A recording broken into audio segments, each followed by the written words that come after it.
సర్వకృపానిధి అయిన దేవుడు, సర్వోన్నతుడైన గొప్ప దేవుడు, మన రక్షకుడైన యేసుక్రీస్తు ప్రభువు నామమున అందరికీ వందనాలు, దేవునికి స్తోత్రాలు.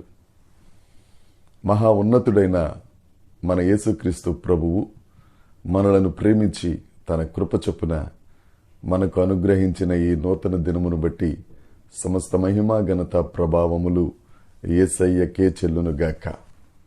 ఆ యేసుక్రీస్తు ప్రభు ఈ నూతన దినము కొరకు మన కొరకు ఇచ్చిన కృపవార్త దేవుని యొక్క వాగ్దానము.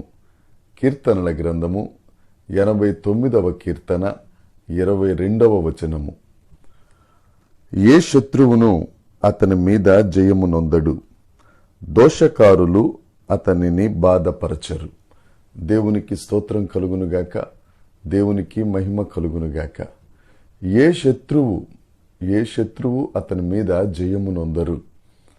ఒకవేళ ఏ శత్రువులు ఉన్నారో నీ ఎదురుగా, నీ ఉద్యోగం చేస్తున్న ఆ ఉద్యోగ ప్రదేశంలోనే ఎవరైనా శత్రువులు ఉన్నారేమో, ఒకవేళ నువ్వు దేవుని యందు అభివృద్ధి చెందుతా ఉంటే నీ చుట్టుపక్కల ఉన్నవారే నీకు శత్రువులుగా మారారేమో, నీ బంధువులే నీకు శత్రువులుగా ఉన్నారేమో, నీ ఇంటిలోనే శత్రువులు ఉన్నారేమో, నీ స్నేహితులే నీకు శత్రువులయ్యారేమో, ఈ దినమున దేవుడు నీతోనే వాగ్దానం చేస్తున్నారు.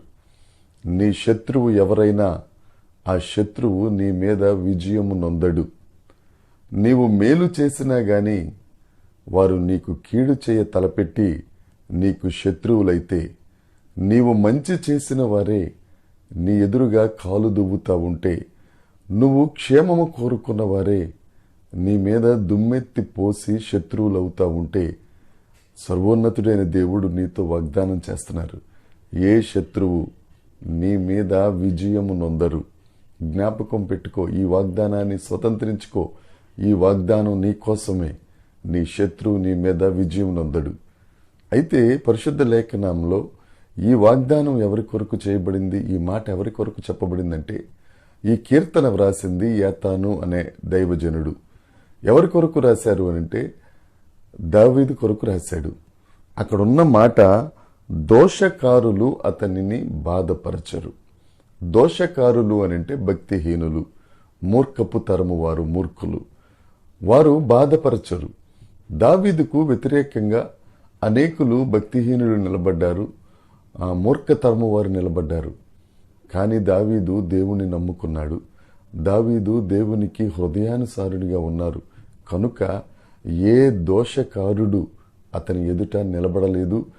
ఏ శత్రువు అతని మీద విజయము సాధించలేదు. ఒకవేళ నీకున్న అనారోగ్యమే నీకు శత్రువేమో, నీకున్న ఆర్థిక పరిస్థితులే నీకు శత్రువేమో, ఒకవేళ ఇంకేదైనా నీకు శత్రువేమో, ఏదైనా కానీ ఈ దినాన్న దేవుడు నీతో వాగ్దానం చేస్తున్నాడు. నా సహోదరి సహోదరుడా, నీవు దేవుణ్ణి నమ్ముకో, దేవుని మీద ఆధారపడు. ఏ శత్రువు నీ మీద జయము నొందడు. ఏ దోషకారుడు నీ ఎదుట నిలబడలేడు. ఈ వాగ్దానాన్ని స్వతంత్రించుకో, ఆశీర్వాదం పొందుకో, ధైర్యంగా ఉండు.